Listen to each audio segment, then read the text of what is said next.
folks, welcome to the channel. I'm Don. This is Rockin' the Country, where I do non-pop country music reactions, sometimes reviews, but generally these are first-time listens right on through. I didn't grow up on country, certainly didn't grow up on traditional.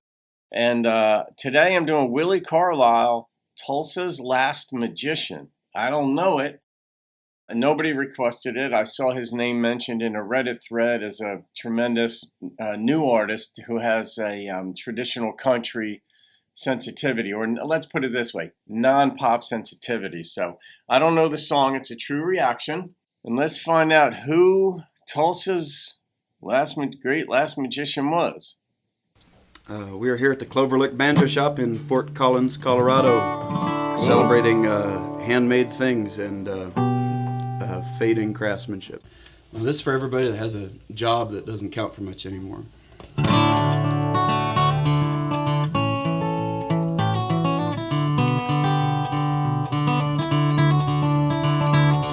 Well, Tulsa's last magician got his start at 4, pulled a quarter from his own ear and spun it on the floor. Since there's no good tricks but old ones, and lying ain't that hard, he saved up all his quarters and he bought a deck of cards. And he learned ragtime piano, though his teacher thought him slow. Got a black belt in karate from a pawn shop video. And he'd practice all his worst mistakes in a dirty bathroom mirror. And when his mother drank, he learned to disappear. Wow. And his classmates thought him funny and good at sleight of hand, but he had this grand finale they just couldn't understand. Oh, it's hard to tell the whole truth of a family sawed in half. Damn. And that's why Tulsa's last magician left his home so fast. Wow. That was... Analogizing this to a magician, like, you know how they saw the body in half in these things and it's an illusion and all that stuff? He's analogizing that, or it's a metaphor for his family split up. Wow. Well, down and out in Reno, broke in Santa Fe, turning tricks on Los Sueños out in California. Well, they pushed him up against a wall, said, buddy, get a grip. So he learned to set himself on fire on the Las Vegas Strip. And he wandered down to Tampa, blew everybody's mind, 'cause the crowd was cheap and easy there on beer and blowing wine.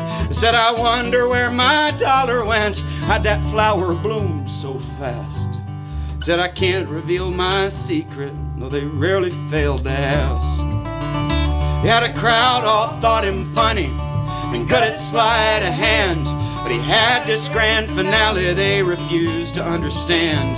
They demanded explanation when the card pulled was their own. And that's why Tulsa's last magician lost his faith and headed home.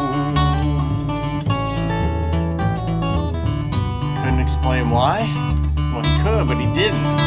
Well, he said he'd learn computers like his second foster dad, and free range all the rabbits that were living in his hat. His investments all went swimmingly, had to cash on hidden strings. His promotions were a certainty, could make the numbers sing. Now time and space is easy for magic to control.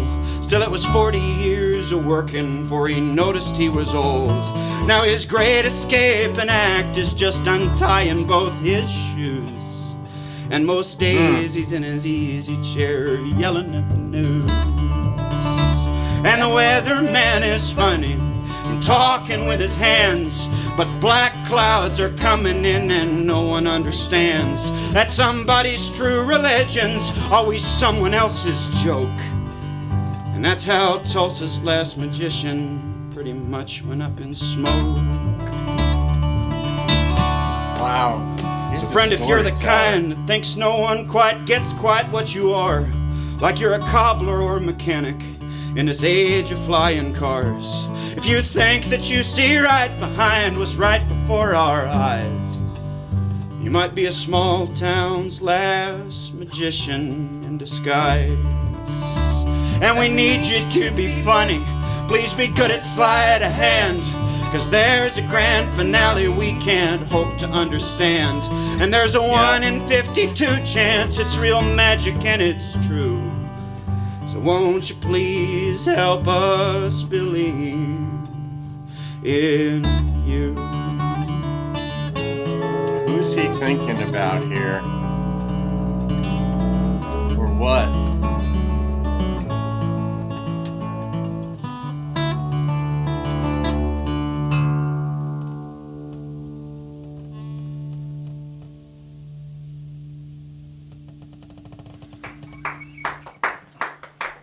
Thanks, friends. It's like not appropriate. It's not on purpose, I swear. It just feels nice. Wow. Yeah.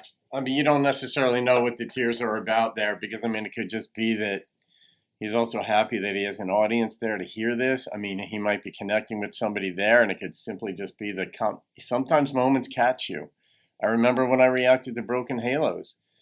It's the 23rd song that I reacted to on the channel 7 years ago or so. It was within the first couple of weeks. Chris Stapleton's song. I had no idea that I was going to get so choked up that I could not talk at the end of it.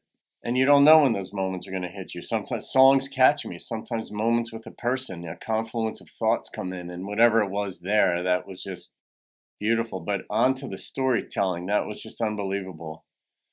It would take a lot to unpack that. I mean, that was Dylan-esque, seriously. I mean, John Prine, Tom T. Hall, Jason Isbell, and Willi right there in this song. I don't know. I'm assuming he wrote it. I don't think he would have cried or had a tear anyway come out, but just about life. And it was a song of encouragement set against the backdrop of one man's life that's sad in many ways, and he gave up his musicianship. He had a second, I love the little details in there that, like, he was in his second foster home, and then he gave up being a musician. I guess he got tired of people asking him, how'd you do that with the card? And I'm not quite sure why he would have gotten, but, you know, he said it twice in the beginning, toward the beginning of the song. He said that the people never failed to ask him, how'd you do that? And it would take a while for me to figure out why that would have been such a problem. You know, it might be like asking Michael Jordan, how do you jump so high? I mean, just, I do, that's all, you know, but I mean, it wouldn't cause him to leave the profession, for example. So I'm not quite sure what that was about, and I'm not deriding it at all. It would take a while to unpack it. It's just that way. But in the end, you know, he gave a certain note of encouragement to people basically listening to the song, that I hope, in a sense, you recognize your own value in life. But that was something else right there, guys. I know some of you folks are going to be like, wow, I never heard of this guy. And I love doing that on the channel. So I'm going to rate this song. I got to go with the first number that popped into my head, and it was a 9.6. I like off the beaten track. I like non-cliche. I love good stories. I love heart. I love that which is real. And I don't mind not knowing exactly what a song's about. But when somebody forces me to focus, I'm in. So there you go. All right, guys. Hope you enjoyed that. Have a great day. See you on another video, and keep rocking the country.